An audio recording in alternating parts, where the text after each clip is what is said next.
asalaamu calaykum waraxmatullaahi wabarakaatuhu dhammaan daawadayaasheena sharafta leh ee ku xiran janalkeena. waa qiso qalbigu uu la gilgilanayo caloolxumadeeda, indhuhuna ay la ilmaynayaan xanuunkeeda. waa qiso aan ka baran karno waano iyo cibraqaadasho aad u fara badan, iyo in alle subxaanahu wa tacaala uu wax walba og yahay balse innagu aynaan waxba ogayn. sheykhan ayaa wuxuu yidhi, waxaa jiray nin oday ah kaasoo maalin walba masaajidka soo geli jiray oo dadka kula tukan jiray. dadku markii ay wada baxaan, isaga keligiisa ayaa masaajidka ku soo hari jiray isagoo oynaya, oo codka oohintiisa qalbigu uu la gilgilanayo, iyadoo aniguna aan eegayo oo aan ku odhanayo, maxaad sidaan oo dhan ugu oynaysaa oo aad ugu barooranaysaa?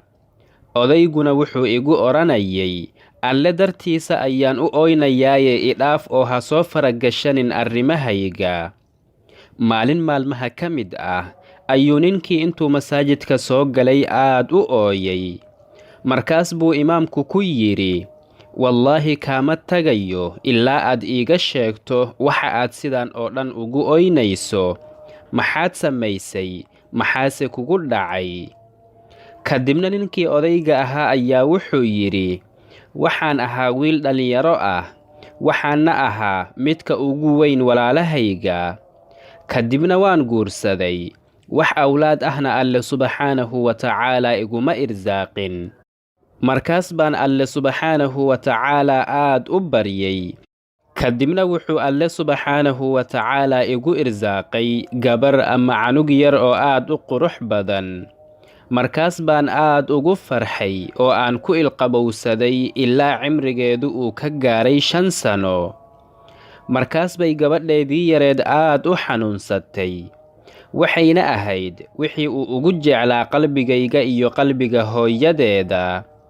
markaas baan hosbitaal u qaaday anigoo odhanaya, yaa raxmaanu yaa raxiim, yaa raxmaanu yaa raxiim. markaas buu dhakhtarkii intuu eegay igu yidhi, innaa lilaahi wa innaa ilayhi raajicuun, gabadhu waa ay dhimatay. wuxuu yidhi, markaas baan intaan carooday waxaan idhi, yaa rabbi anta laa raxmaanu walaa raxiim, isagoo ula jeeda, ilaahayow adigu wax naxariis ah ma lihid.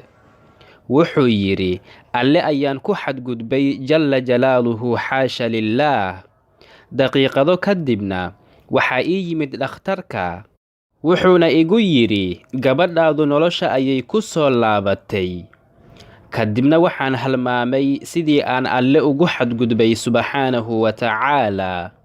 gabadhayduna waa ay ii noolaatay oo waa ay ii weynaatay, waxayna ku biirtay jaamacadda.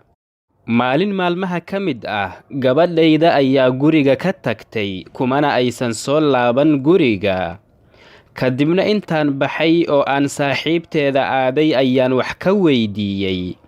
waxay tidhi, gabadhaadu waxay la saaxiibtay wiil dhallinyaro ah, kadibna nafteeda iyo jidhkeeda ayay u dhiibatay, waxayna la samaysay xumaanta sinada ilaa ay uur ka qaadday. markii ay is-ogaatay in ay uur qaaddayna waa ay kaa carartay iyadoo adiga kaa baqaysa. wuxuu yidhi, hooyadeeda markii ay hadalkaas maqashay isla markiiba waa ay geeriyootay. dhowr sannadood kadib, anigoo da'daydu ay weynaatay oo aan ciroobay, ayuu nin intuu ii yimid igu yidhi, anigu waxaan garanayaa halka ay ku sugan tahay gabadhaada. markaas buu odaygu ku yidhi, aaway, xaggee bay joogtaa? ii sheeg halka ay hadda ku sugan tahay. kadibna ninkii ayaa ku yidhi, waxay ku sugan tahay kalaab hebel.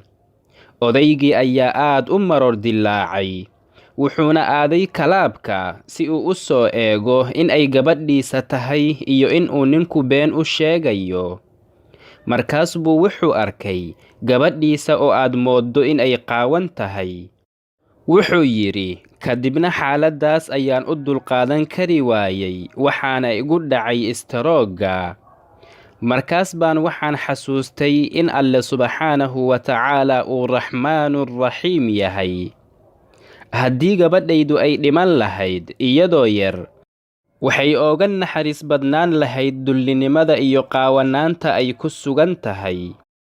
haddii qaybka aad daalacan lahaydeen ama aad arki lahaydeen, waxaad dooran lahaydeen wixii dhacay. wuxuu Alle subxaanahu wa tacaala qur'aankiisa kariimka ah dhexdiisa ku yidhi: wacasaa an takrahuu shay-an wahuwa khayrun lakum wacasaa an tuxibbuu shay-an wahuwa sharrun lakum wallaahu yaclamu wa antum laa taclamuun. wacasaa an takrahuu shay-an wahuwa khayrun lakum, waxaa dhici karta inaad arrin ama wax nacdaan, arrinkaasoo dhab ahaan khayr idiin ah. wacasaa an tuxibbuu shay-an wahuwa sharrun lakum, waxaa dhici karta inaad arrin ama wax jeclaataan idinkoo u eegaya raaxada iyo macaanka dhow ee ku jira, shaygaasoo dhab ahaan shar idiin ah.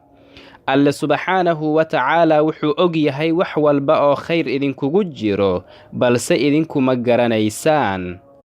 فاللهم رضنا بقضائك وقدرك، اللهم أنزل على قلوبنا الرضا، اللهم اجعلنا مسلمين لك ولقضائك وقدرك وأمرك وحكمتك، وثبتنا بالقول الثابت في الحياة الدنيا وفي الآخرة، وأحسن خاتمتنا وأصلح أحوالنا وأعمالنا، وأدخلنا الجنة برحمتك يا أرحم الراحمين.